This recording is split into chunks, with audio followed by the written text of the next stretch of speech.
आबनाए Hormuz बंद होने के बायस पनामा कैनाल में अक्टूबर से अब तक तकरीबन 300 इजाफी जहाज गुजर चुके। हुक्काम का कहना है कि जब तक मशरिक़ वस्ता की सूरत हाल बेहतर नहीं होती ये सिलसिला जारी रह सकता है।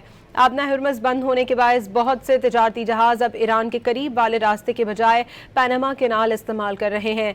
पनामा कैनाल से गुजरने की फीस आमतौर पर 3 लाख से 4 लाख डॉलर के दरमियान होती है, लेकिन बाज़ जहाज फौरी गुजरने के लिए इजाफी फीस भी दे रहे हैं जो तकरीबन 4,25,000 डॉलर तक पहुंच गई है। माहिरीन के मुताबिक अगर हालात यही रहे तो आने वाले दिनों में भी जहाज़ों की तादाद ज्यादा रहने का इम्कान है।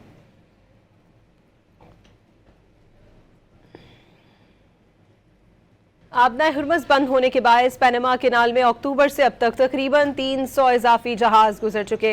हुक्काम का कहना है कि जब तक मशरिक़ वस्ता की सूरत हाल बेहतर नहीं होती ये सिलसिला जारी रह सकता है। आबनाए हुर्मुज़ बंद होने के बायस बहुत से तिजारती जहाज अब ईरान के करीब वाले रास्ते के बजाय पनामा कैनाल इस्तेमाल कर रहे हैं।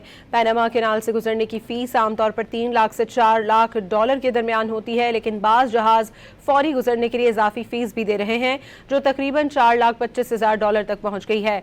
माहिरीन के मुताबिक अगर हालात यही रहे तो आने वाले दिनों में भी जहाज़ों की तादाद ज्यादा रहने का इम्कान है।